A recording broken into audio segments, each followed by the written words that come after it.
नमस्कार दोस्तों, मैं डीएम पंडित आपका स्वागत करता हूं मेरे इस यूट्यूब चैनल पे। आप बहुत ही बेसब्री से केवीएस की वैकेंसी का इंतज़ार कर रहे होंगे।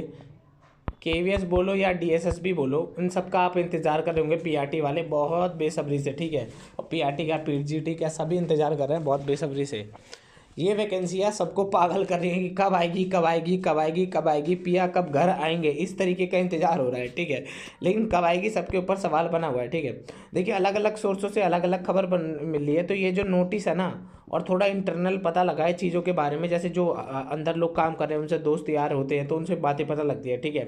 तो एक तो नोटिस है ये, इससे पता लग रहा है, ठीक है। और आप ये मान लें कि केवीएस की वैकेंसी तो आएगी ही आएगी, चाहे आज आए चाहे कल आए, ठीक है। तो ये जो नोटिस है देख लीजिए, केंद्रीय विद्यालय संगठन, ठीक है। इसमें ट्रांसफ़र वगैरह का नोटिस दे रखा है इन्होंने, ठीक है। देखिए, display of tentative vacancies fourth week of April के चौथे वीक में आएगी वैकेंसी, जो ये नोटिस बता रहा है, ठीक है। अब ये नोटिस कब का है देखिए, ये नोटिस है 21/4/24 का, ठीक है। 21/4/24 का है, आज से 2-3 दिन पहले का, ठीक है।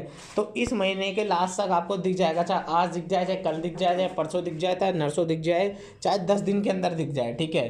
क्योंकि सरकार है, ये चाहे तो एक दिन में कर दे, ये चाहे तो कभी ना करे, ठीक है। क्योंकि सरकार की जो जैसे एसएससी है उसकी प्रायोरिटी होती है अपनी जॉब के लिए। क्यों?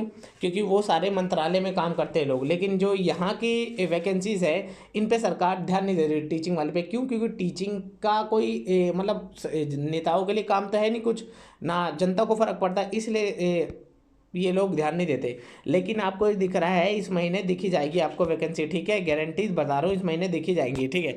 तो आप लोग इंतज़ार मत कीजिए, अपनी तैयारी चालू कीजिए, कर दीजिए उन नंबरों की जो केवीएस और डीएसएसबी में सेम टू सेम जैसे पैडागॉगी के टॉपिक्स हैं, ठीक है, टीचिंग एप्टीट्यूड है, ये सारे जो टॉपिक सेम है इन सब की आप तैयारी कर सकते हैं, चालू कर सकते हैं। क्योंकि जो याद रखिए, जो रेस में पहले दौड़ता है और जो लगातार दौड़ता है, जीत उसकी निश्चित होती है। आप आज से चालू कर देंगे तो आप उन सब लोगों से आगे होंगे जो आज से 1 महीने बाद नोटिफिकेशन के बाद चालू कर रहे हैं, आप बाद में चालू कर रहे हैं। तो याद रखिए, चाहे डीएसएसबी हो या केवीएस हो, सबके जो जो मेन टॉपिक्स है, रीजनिंग, मैथ्स, साइंस, ये सारे टॉपिक सेम होते हैं भाई। तो ये आप पढ़ लेंगे तो आप ही का तो फायदा है कि किसी और का फायदा होगा, ठीक है। तो पढ़ लीजिए, ये सारी चीज़ों पर ध्यान दीजिए, सिलेबस देखिए, सिलेबस नोट डाउन कीजिए, क्योंकि पुराना वाला सेम टू सेम सिलेबस ये दोबारा चेपने वाले हैं, ठीक है। पुराने सिलेबस को उठाइए, अपने दीवार पे कहीं पे लगा लीजिए और वो सारी चीज़ें लिख लीजिए कि मुझको ये इस दिन ख़त्म करना ही है। और कम से कम आपको अपने आप को 10 दिन का या 1 हफ्ते का टारगेट दीजिए, फिर वो 1 हफ्ते में चेक कीजिए कि आपने क्या क्या अचीव किया, ठीक है। मैं सच्ची बता रहा हूँ, आप ये सारी चीज़ें करेंगे तो आपको अपने अपने आप में ही बदलाव दिखेगा। बाकी आप टाइम पास करना चाहते हैं तो कर सकते हैं, फिर तो नौकरी लग चुकी है, ठीक है। क्योंकि लोग दिन भर मेहनत कर रहे हैं, पढ़ रहे हैं, ठीक है। आशा करता हूँ आपको वीडियो समझदारी भरी लगी होगी तो कमेंट करना, और चीज़ों के बारे में पूछना हो तो बताना, मैं आपको कमेंट में रिप्लाई दूंगा। धन्यवाद।